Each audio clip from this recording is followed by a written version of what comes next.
Betsy and Thomas here for the American Intelligence Media.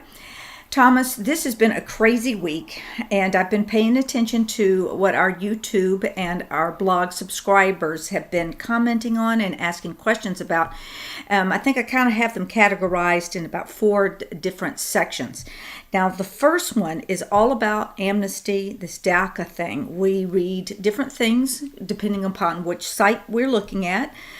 Some sites are very explosive, saying that Trump is going to let everybody in and pay for all of their medical. And then other sites are, hey, he's playing the Democrats and Republicans against each other. And while he's doing that, he's really planning for a bigger move.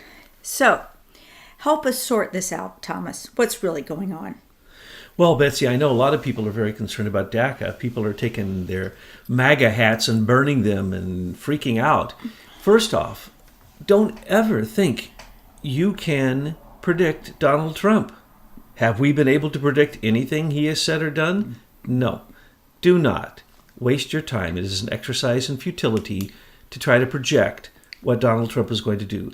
And even when you see Breitbart say that he's surrounded by all these globalists and that they're all DACA supporters and they're all Democrats, that does not matter one lick. He will do what he wants to do, and he is paying attention to what his base, his followers, will respond. That's what he does about all these things.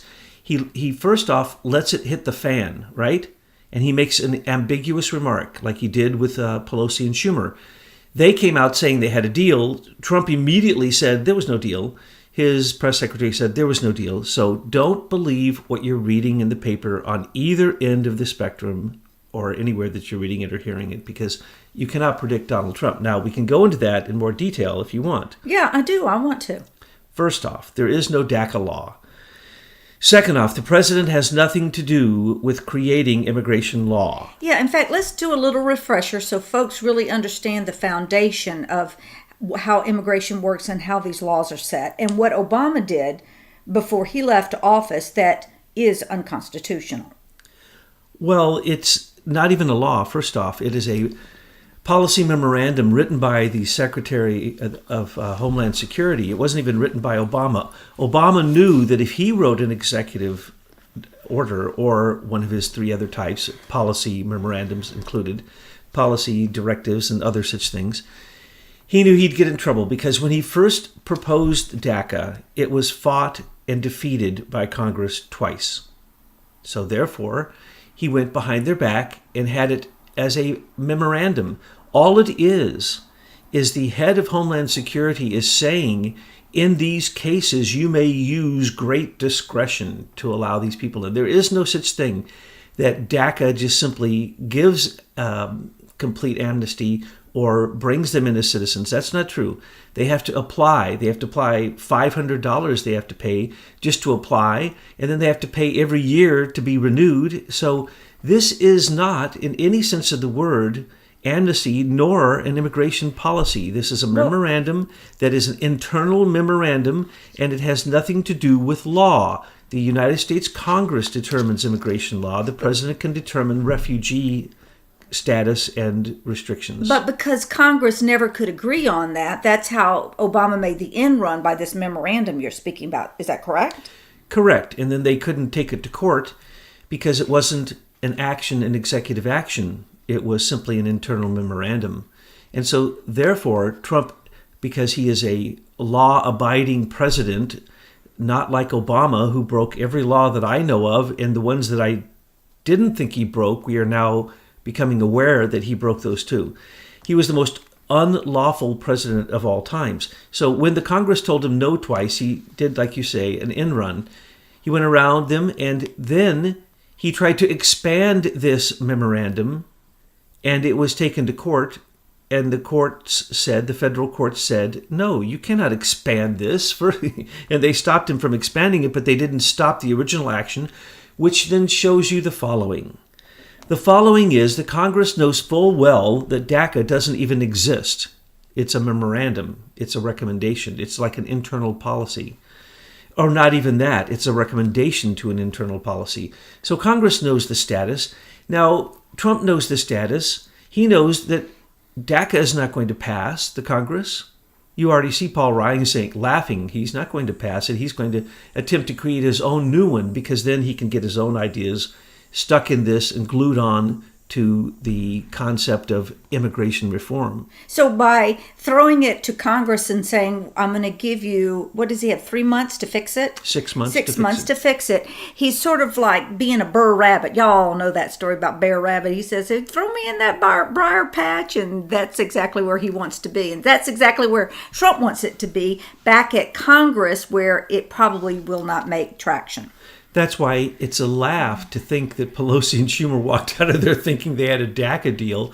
First off, it's never going to pass the Congress, even if all the Democrats think it will, because of their, I hate to have to say it, but their liberal, extreme liberal left socialist cultural Marxist ideas. It's completely absurd to think that you can arbitrarily create immigration laws or amnesty for groups of people that then chain migration happens so that all their family and their family all get in for free too without applying.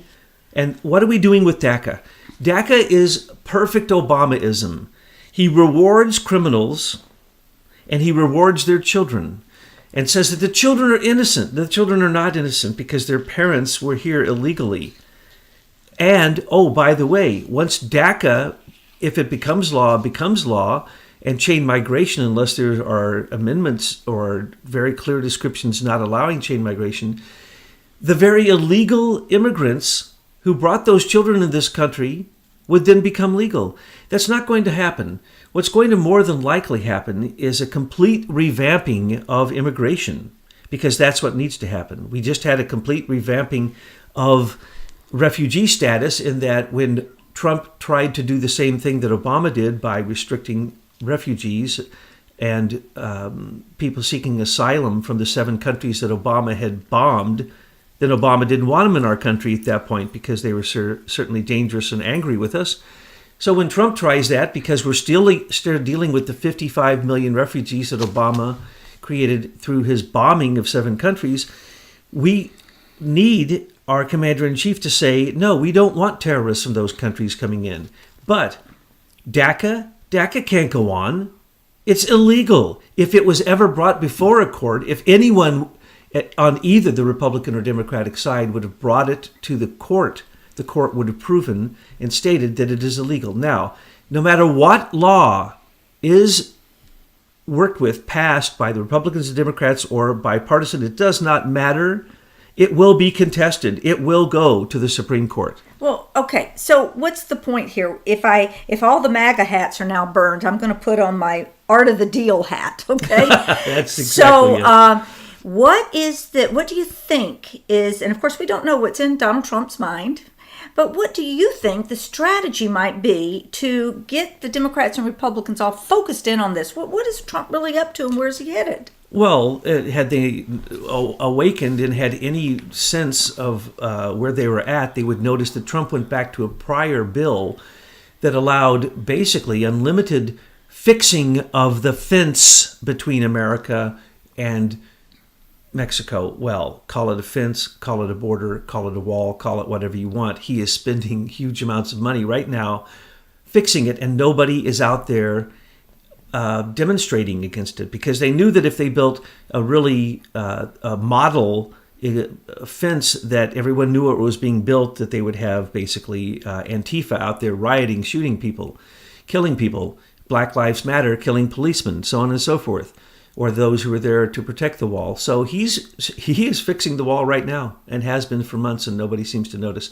So what he's trying to do is draw the attention of everyone, first off, to the fact that the country does not want DACA, and that the liberal left, that the Democrats are insane for thinking that there could be such a thing as amnesty. Amnesty for that group of people is illegal. It's not even logistically possible. But they need the voters, and these children are now of voting age, and they desperately need, especially with all of the cleaning up of the elections that is going on now, and the voter ballots and how voting is done. So they're going to need an extra 100,000, 800,000, 1 million, 3 million voters for the Democrat Party. Hillary didn't run a campaign. She simply counted on the institutionalized illegal aliens to vote for her, and also the institutionalized rigging voting that has been going on with the Democrats for a long time. Now, admittedly, on the other side, the Republicans have rigged in certain elections. George Bush Jr. election, we know that the Diebold machines were rigged, and that went to court and never went anywhere, though there were hundreds of lawyers and thousands of people upset by the fact that elections are rigged. We need to go back to solid ballots so that they can be counted when there's... You mean paper ballots? Yes, something solid, something that you can hold in your hand, not digital. Because anything else can not only be messed with, it can be hacked, it can be adjusted without even knowing, and you can't do a proper recount. So recounts seem to be very important these days. We have to look at what this election commission is finding with all the people coming forth showing the fact that they are projecting now that 3.5 million illegal voters, mostly in cities, mostly in Democratic states. Now, I'd like to ask you some more questions, but our listeners get very upset when I interrupt you and that you're not able to complete your whole thought. So, before I move on to the next question, is there anything about DACA and amnesty and the situation that you would like to continue bloviating about? Well, I love bloviating. You're a very good bloviator now, Thomas. I just am thrilled that you always invite me over when I can come over here to do these talks with you.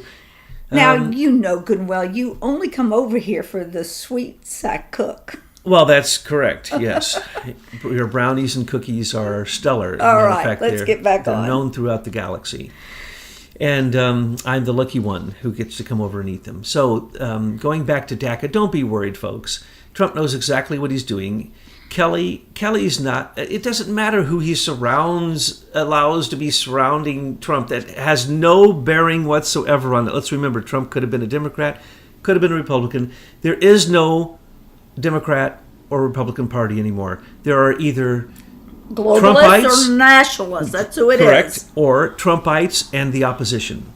And who are the Trumpites? Those are patriots. Those are nationalists. Those are people who say, hello, the U.S. Constitution, you are violating it. And this violates the U.S. Constitution that Obama set up DACA.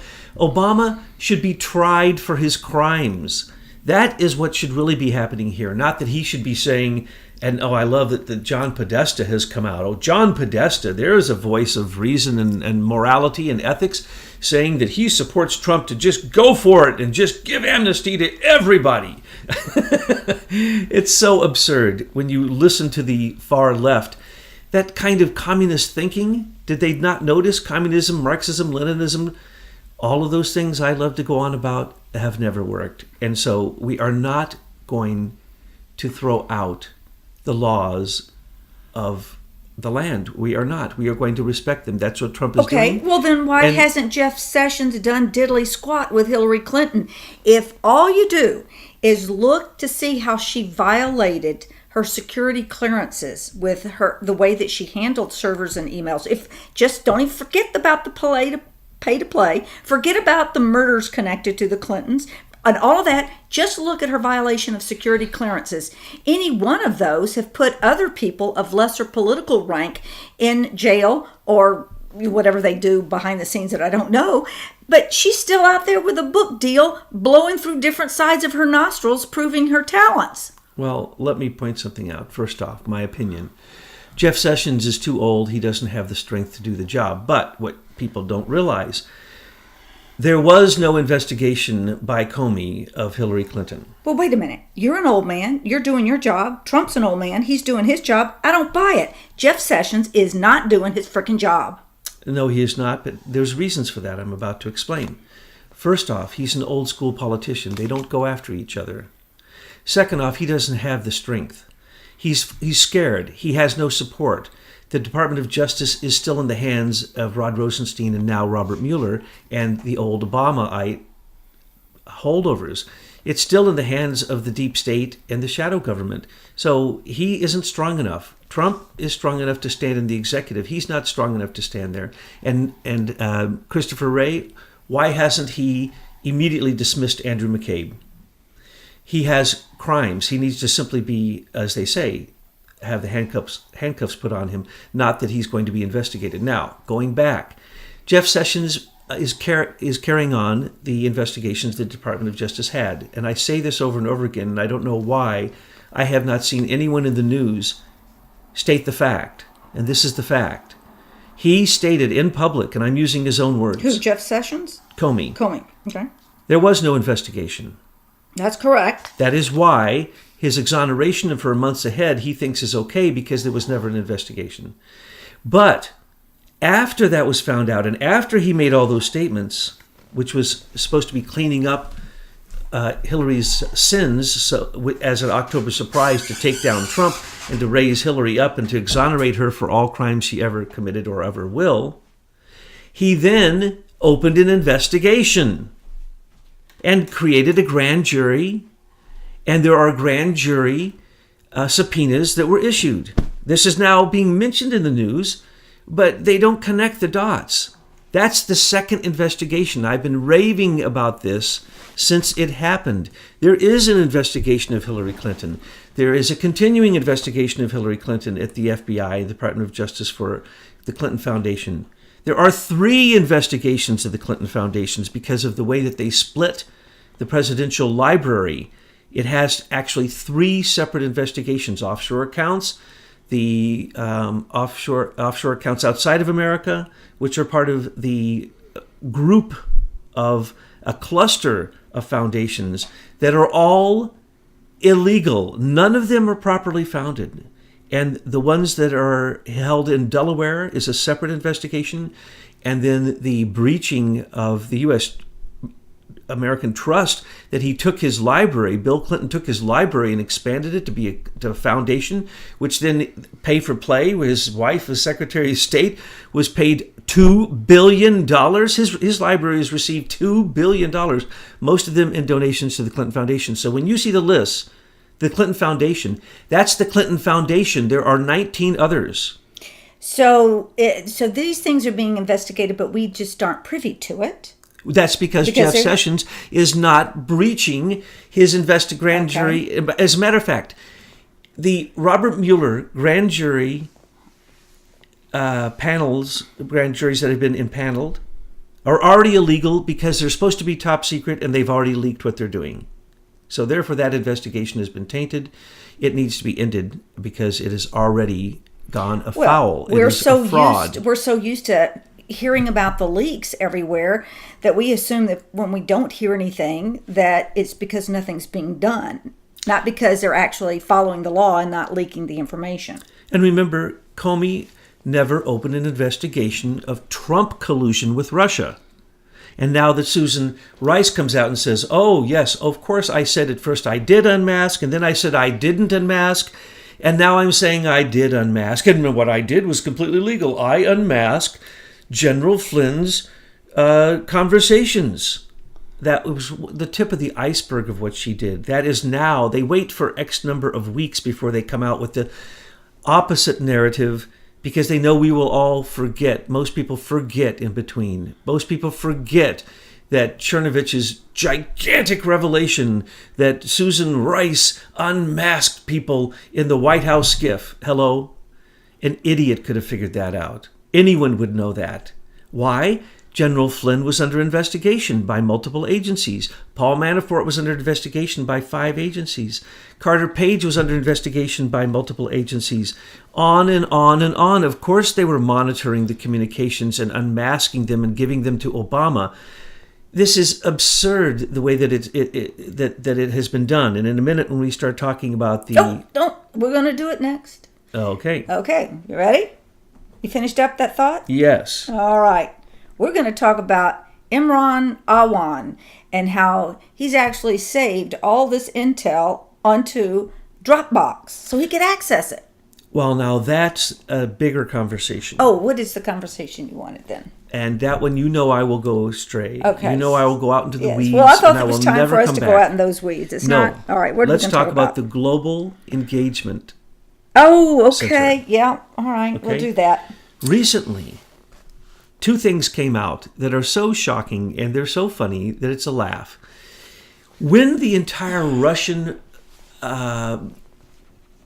collusion with Trump and the election and the Russian meddling and the DNC breach happened, and they came up with the narrative that, they're going to blame it on Trump, and Putin loves Trump and all this stuff. Okay, they opened up a part of what is called the Board of Broadcasting Governors. The Board of Broadcasting Governors is the propaganda agency. Air America and the Voice of America, those are all controlled by that Board of Broadcasting Governors. But Obama in 2012, through the National Defense Authorization Act, and continuing from there, every year he added new things that allowed him and to allow basically the administration, the presidential administration and the current administration, to use propaganda against Americans. And so the Board of Broadcasting Governors became, they got control of every single thing broadcast in America. That means every time you answer or you click a like on Facebook, the Board of Broadcasting Governors is monitoring it. Not only that, Facebook and everything on Google all has to go through it. Everything broadcast in cable television, anything in the internet, those are all broadcasts. So every single digital broadcast, every telephone call is now monitored and propagandized. So after they found out that, and they told Obama that the DNC had been breached and that the server with incredible amount of incriminating information on it, which we'll talk about when we talk about the Awan case, but the information in the DNC server is enough to take down the entire Democratic Party. So they had to go into a war against it. So they opened up, and Obama opened up the Board of Broadcasting Governors to have a group called the Global Engagement Center. Some people have called it the Ministry of Truth, because now it controls the counterterrorism propaganda.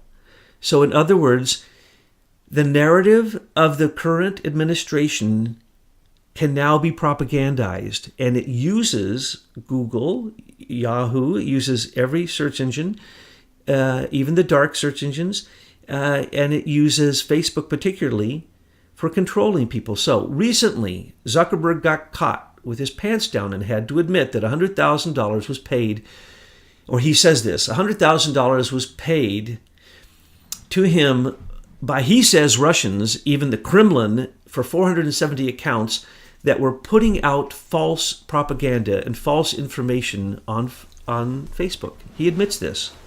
Now, why would he admit this? This is the reason why. From the time that Obama set this up in early 2016, as soon as he found out that in December of 2015 that they needed to basically come up with a false narrative that would be such a big lie people would believe it, and it would be the exact opposite of the truth. Damage control.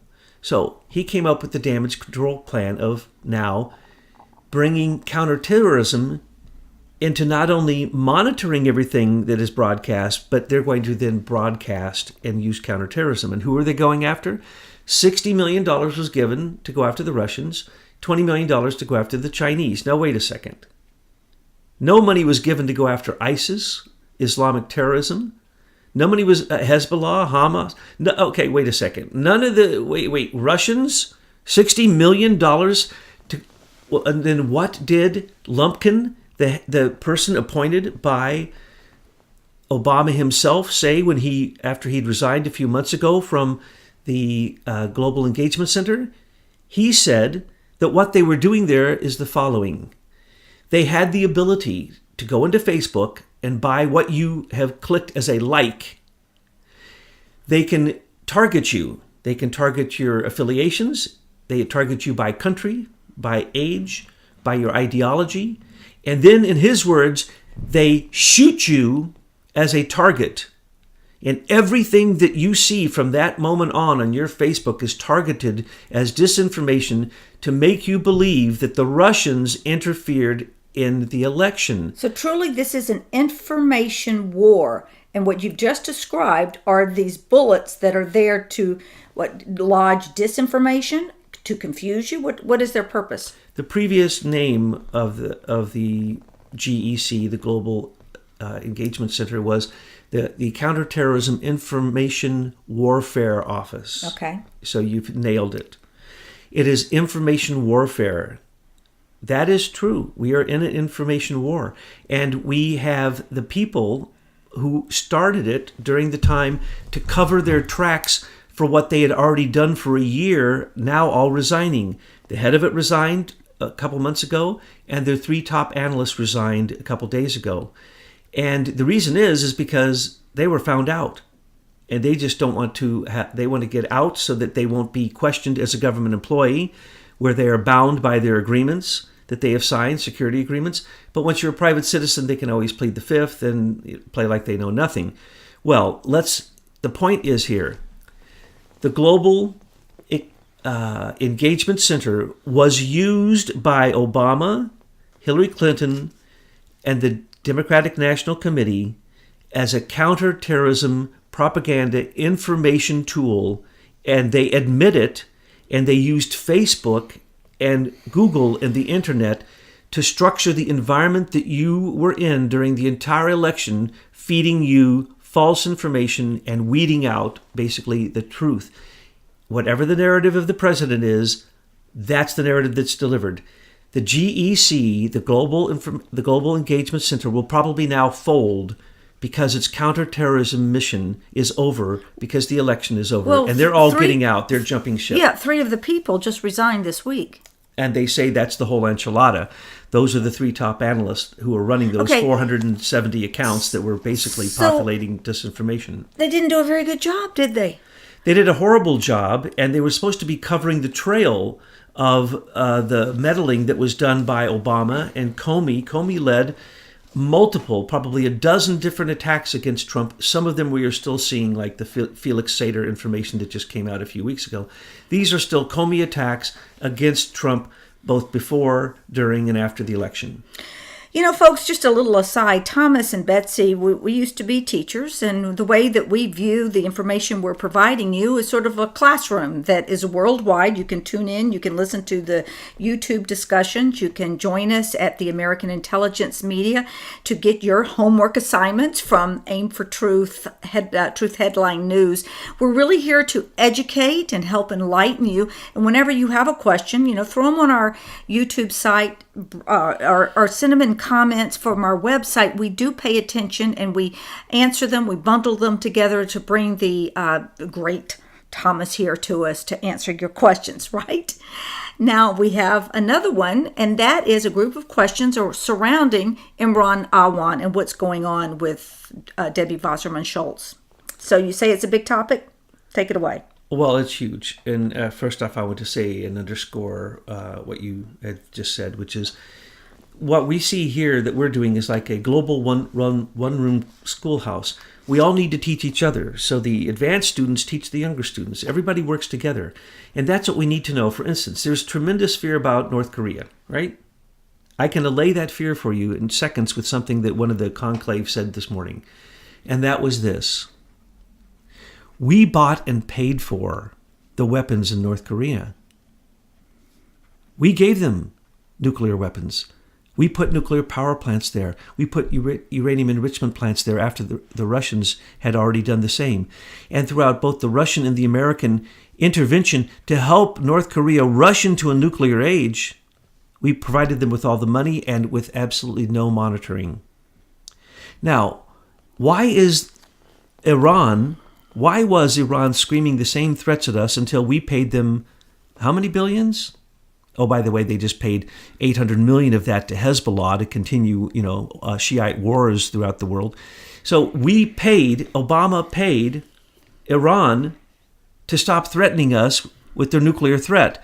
But we gave them enough money to go buy nuclear weapons from other countries. Isn't that funny? We're doing the same thing with Korea. So any country that can get us to come in and help them with their peaceful nuclear concerns, which is what they always say. They want to have nuclear power plants. That's a lie. They want the uranium enrichment possibilities out of those nuclear plants. So what's happening? The saber rattling out of Iran, the saber rattling out of North Korea is simply asking America to do what we always do. Go to our enemy give them a lot of money, just like we did with Hitler, build up their military, go to war with them, and then rebuild their country and give them even more money. Yeah, but wait a minute, hold on. That's one way to look at it. There's another way, and it makes a lot more sense. The military-industrial complex is looking for customers. So they're going to give their customers, this nation, money to buy what they're making, which are their bombs or weapons or tanks or whatever, and then war is the result. But the military-industrial complex, I'm talking about Raytheon and all of these folks, they make money. So if you look at it from a business model, they've nailed it. They create their customer base. They give their customers money to buy their products. That's what it is, Thomas. Yes, my closing remark on that is that has now been stopped. A monkey wrench has been thrown into those gear works of war because Trump is simply not going to do that. He knows for a fact that they won't be able to mount a warhead on those mini ICBMs that they're firing. He knows exactly how far out they are from war. And so he's basically saying he'd rather blow them up than do what Obama did, which is give them more money to continue their nuclear program so they'll be a bigger threat later. So don't worry about North Korea. North Korea was created by us. We created it. We can end it. And how was this all tied into us trying to deliver these messages as a way to teach and help others teach others? Because we're in a global one-room classroom, and North Korea is sitting at a desk next to us. And if we think that by alienating them or calling them the enemy and forgetting the past and forgetting that we invited them into the classroom with us, that's stupid. So we have to keep these things in perspective, and that's what we're always trying to do with the Anonymous Patriots work, is show you the way that it came to be, the way that it is, and a possible way for the future that is very hopeful. And that's the message. North Korea is actually a message of hope that we're going to wake up to what the American military and CIA has been doing now for decades and decades, making enemies of people who are our friends, who we actually give the money to them to be our enemy. Before you go into Imran Awan, I want to ask you, the internet has just been ablaze this week, claiming that Trump is being poisoned in his diet sodas, or whatever soda he drinks. You want my personal reaction to that? Well, yeah, because I've heard you rant about it for the last few days, so why don't you bring it to the audience and tell them what you think? Well, I actually had conclave members who thought that might be possible. And I laughed at them so hard that I don't think they were happy with me. Let's not be friggin' stupid. There are, and we all know this because they have been used over and over and over again, ways to kill people by simply shaking their hand. They put one drop of a medicine that goes into your skin subcutaneously, through, what's it called? Taking it in through your skin, transdermal. There are transdermal poisons that all you'd have to do is shake hands with him, touch him. There's aerosols. There are a billion ways to kill the president very, very, very quickly. They aren't going to slowly poison him. They're not going to slowly poison him. That's stupid. What are they? Is this Italy? Why? Are you Machiavelli? What kind of stupidity is this? Some of the sites have just created a fervor over this poisoning situation. He'd be dead if they poisoned him. They would not try twice. If they found out that they were slowly poisoning him, then they would lose their mission of poisoning him.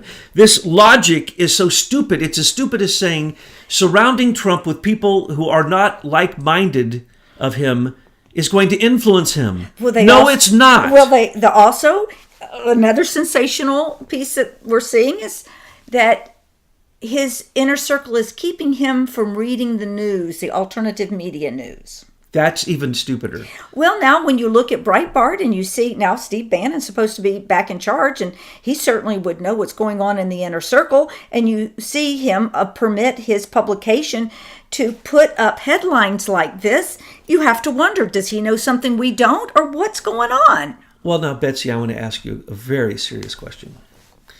I have heard that Trump and Melania sleep in different beds. Is that correct? Oh, that's funny. Is it correct? Do you know? I don't know. Okay, I've heard that. Well, if that's the case, I don't think John Kelly or Steve Bannon are in President Trump's bed at night. And if Melania is there, I'm certain that they're not. So how in the world are they going to stop him from watching the news or touching a computer or going to his iPad and hitting an app which they cannot follow and reading Truth News headlines or Breitbart or anything that he wants to read. It is completely, insanely absurd to think that President Donald Trump, who said, I don't need the 17 intelligence agencies to tell me anything. I have my own intelligence. Right. But does he use private intelligence companies to get his intelligence? Well, of course he does. How do you think he became a billionaire? Well, Excuse me. Yeah. Sorry. Okay. Of course. Anyone in New York has an intelligence agency working for them if they are a billionaire. That's just a fact. Anyone who's a billionaire has to worry about someone stealing it from them. And so they have to vet the very people that speak to them. They have to vet every business enterprise that they have. They have to vet everything, or else it comes back on them in lawsuits. They have to vet everybody who comes near them. I mean, look at this. Has Trump, in your knowledge, and I have studied this quite thoroughly, ever been charged with sexual harassment, though he has had how many tens of thousands of female employees? Right. No. Do you think a man that careful is going to allow himself to be poisoned or allow himself to just make decisions from the seat of his pants? No. I can name one of the groups that he probably used, but that doesn't matter. There are a number of groups he probably used. They're New York-based groups, and they help people who are into finances. So and finances, by the way, control the world. Military, has to sometimes wait for their money, except for the rogue CIA. But finances, no. That's where it's all at. So you can bet your bottom dollar that he has as good of intelligence or better than the U.S. Treasury does. Okay, you ready to tell us about Imran Awan? That story is just getting thicker every single day. I'm expecting Debbie Wasserman Schultz to throw herself off the Tallahatchie Bridge or something, because she is in such deep water. They already have a copy of what's on that laptop that was found recently, along with a letter from Imran Awan's lawyer, basically stating, we have a copy of what is on this computer. That is a blackmail letter. That is a legal blackmail letter. He will turn state's evidence, but the problem is when he does fully turn state's evidence, even if it's only circumstantially, he's part of the largest espionage ring ever happened in America, because now they're saying that it extends to 80 people.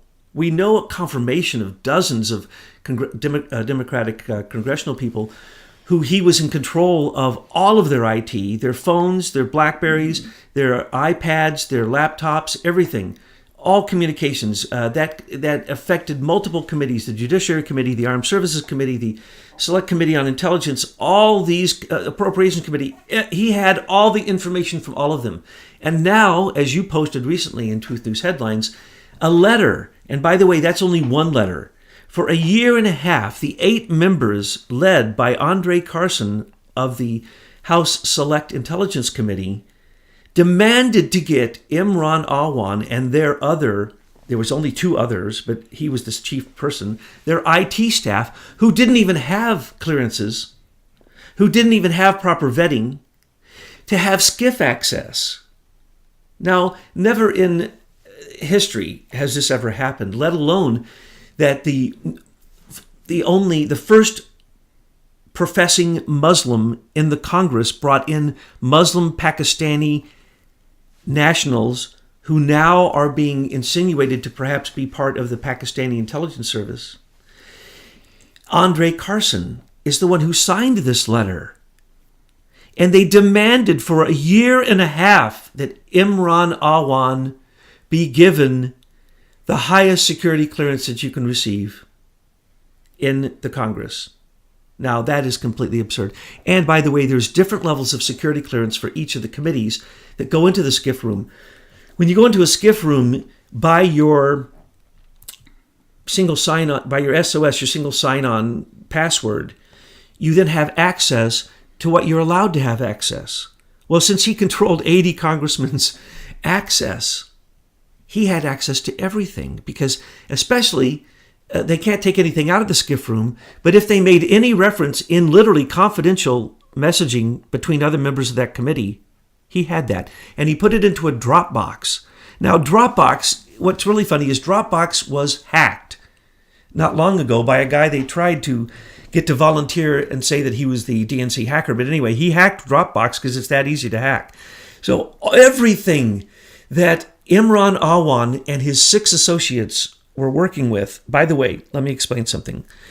Imran Awan doesn't have a degree in IT. Oh, does he have a music degree like the lady at Equifax? I don't even know if he has a degree. There's only one person out of the 6, and that's Raul Abbas, who has a little bit of experience as an IT person. And because of this, Imran Awan couldn't really fix things while he was there on the Hill with the Congress people. Did he outsource it to India or He Pakistan? outsourced it to his cousin, Raul Abbas, Okay. who had no clearance, who wasn't even listed as someone who had the ability to work on this. Well, so no wonder everything that Hillary Clinton ever tried failed, because everybody knew her secrets. Everyone was listening to Hillary Clinton's server. When you had pay for play, it was automatic. She gave you the password. Anyone could get into Podesta's email account and DNC account because the password was password. So we are talking about the greatest stupidity appearing as greatest stupidity, which is simply a cover for direct espionage. So let's go on with this story. This is so much fun. Raul Abbas had a VPN tunnel into the servers that were accumulating all of the information from the multiple servers that Imran Awan was working with. So they all came through one specific office. That specific office had a VPN tunnel to a proxy server that wasn't even on the Hill. It wasn't in Congress. It went to Raul Abbas, his basement. So in his basement, he had a copy of everything actively happening. Now, hang on.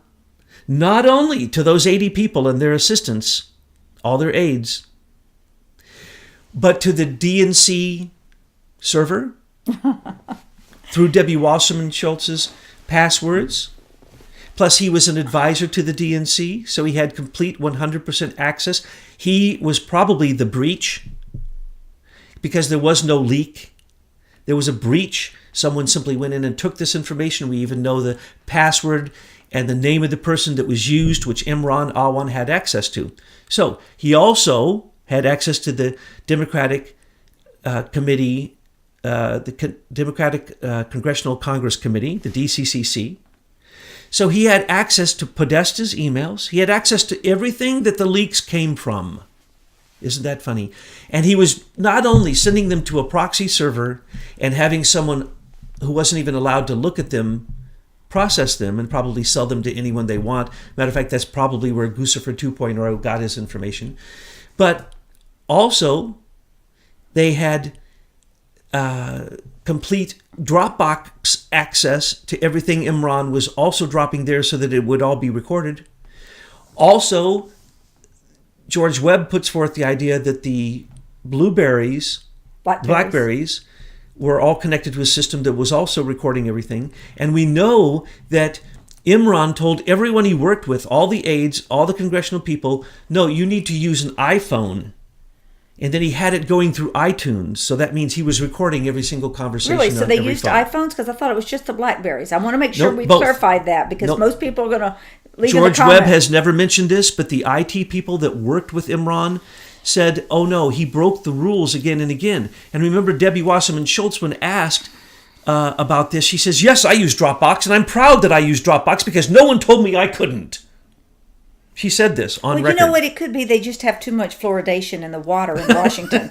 All their pineal glands are calcified, and they're just stupid. It may have started out as a spy ring, but, honey, these are stupid people. This guy, Imran Awan, and his wife, his brother, his brother's wife, his 2 other relatives, and Raul Abbas have all escaped the country except for Imran. He was trying to steal $300,000 on the way out from the congressional financial, what's it called? It's like a community bank. So anyway, he was trying to defraud yet again the Congress, taking $300,000 more because the $4 million that he made illegally, because they say he never did anything. The only thing he ever did was break security regulations, and he violated so many security regulations, they just stopped bringing it to his attention. He just continued to do it until he convinced them, after working there for years, to get him a skiff access. And they literally got him a skiff access. And as far as we know, folks, that proxy server, the Dropbox, and his account is still active to this very day. That is where they need to look. That is where Robert Mueller, if he does not look at Awan family, he is just running a completely corrupt investigation, because that's where the leaks came from. There was no Russians. And if they want to really look harder, then they can look at their own global engagement center, who admits that they did the very thing that Zuckerberg came out and blamed on the Russians. You know, if a couple former teachers can put forth all this information that we have on the American intelligence media, and of course we have help from other anonymous patriots, you know, I'm really expecting a lot from Mueller. He's got to do better than we are doing. Mueller has to be fired, and Rosenstein needs to be fired because he allowed him to come through the ethics committee. How in the world can you say he works from WilmerHale? He's going after Paul Manafort. Paul Manafort is represented by WilmerHale. These are all Hillary supporters. He is investigating Comey, his best friend. No. The collusion is so astounding because of the simple fact that they didn't even do the slightest investigation into whether or not he could handle this case. He is not qualified, able. He must recuse himself from even being asked to handle this case. And because he hasn't, it shows that it's criminal. But that's okay, because the longer he stays there and the more nonsense he does, the more we find out about the truth. That we find out about Felix Sater was the person who set up some of the Comey stings with the Russians. We find out about Comey's activities. We find out about what Comey is still doing, leaking to this very day. We find out about the grand jury impaneling because they're leaking it every single day. If there is a leak, that jury is compromised and it must be dropped. Have you ever heard of a grand jury indictment before the indictment came? That can't happen. That would mean that it is a false indictment because it was not conducted in secret. That is the reason for a grand jury impaneling. So it's a complete scam, but we don't need to worry because the Trump effect is working beautifully. Oh, the Trump effect. Let me tell you, did you see the pictures that his Caribbean resort was untouched? Maybe some landscaping was messed up. Everything on the island, you know, is a mess. And there it sits, pristine, ready to go. The Trump effect. I didn't see that, but you know, we have, some of us are astrologers, and we've looked at his chart. He has no afflicting aspects. The America's chart has some afflicting aspects. Well, as we said, during the solar eclipse, I don't quite know other words to use. Let's just say mischief makers jump down from the moon and make mischief, big mischief. Howl and scream and run around messing up everything. They jump back usually 2 weeks later when there's a full lunar eclipse or a lunar eclipse. Well, that doesn't happen until January 31st. So between August 21st and January 31st, we have predicted that all kinds of things will start to come unglued. Not bad things in some cases, because as they come unglued, though they may be negative aspects, we're going to see the other side of it. So, for instance, Harvey and Irma, what has that done? It has brought geoengineering to the fore. It makes the people who scream climate change, climate warming, climate disbelievers to be idiots. We now know that everyone has come out and said, well, of course we geoengineer. We've been geoengineering since 1947 and we're proud of it. It's waking up some people. And so the people in the middle, not the far left, but the people in the middle are beginning to wake up and say, oh my goodness, as these things happen, we get to see the other side. For instance, war with North Korea, nuclear war with North Korea. Okay? That's what the news will say. They don't have nuclear bombs yet. They have experimental nuclear bombs, which need to be exploded underground, which in fact, they said no radiation came out. No. Lots of radiation, very bad radiation that showed that they do not have it perfected and that they are 4 to 5 years from being able to put a bomb on a missile unless they buy it. That's why I don't post a lot of stuff about that on Truth News headlines, because we know that a lot of this, the foundations here are not strong of the truth. Yes, and the airspace above Japan is not theirs. At a certain point, it's not theirs. So you can fire missiles across another nation's high enough across their airspace to actually not be a crime. Okay, wrap it up. Well, I just want to say that We need to be positive, and we need to look and see through to the other side of things. When we see Bannon doing something, it's a strategy. Don't necessarily believe things for their face value. You would be silly in today's falsehood politics and age of untruth to believe things for face value. You have to look very, very close. If you read a headline and skim an article, I'm sorry, you're missing the point. The point's at the bottom, and the point will be the truth, and the point will be one sentence. So anytime you read an article, you have to read it thoroughly. You have to look for the truth. But the point is, do not let the propaganda, fear-mongering of people like the Global Engagement Center, people like Facebook, people like Google, people like DARPA and In-Q-Tel, do not let them get your goat. Do not let them take you and put you in a state of stress. You create your own environment. You create your own reality. That's what all perceptual science says. Whatever you think you're seeing, that's what you will see. So it comes down to a matter of consciousness. It's all about consciousness.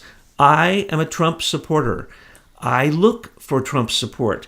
And as I do, I will find so much disinformation that I have to lay aside that is 90% of what you have to sift through. But look at it as an exercise for our age. Our age is all about lies. If you don't learn how to navigate through the lies and find your own celestial navigation and your own North Star, you're not going to make it, folks, because you're being bombarded in all directions. You have to protect yourself. You have to protect your heart, protect your consciousness. You have to eat properly. You have to get a proper diet. And you have to have a diet of consciousness. Are you advancing yourself? Are you becoming an angel, or are you becoming an animal, as I've said so often before? When we look at DC, the reason that it's true to call it, as an analogy, a swamp, those are animals. Oh, worse folks. than that. Those are subhuman psychopaths who kill millions of people just so they can be a career politician and climb the ladder of power and success and money. Look at a John McCain. He is anything but what he says he is. $9.5 million was just given to him. Where do you think it came from, folks? We can tell you. He'll deny it's even there.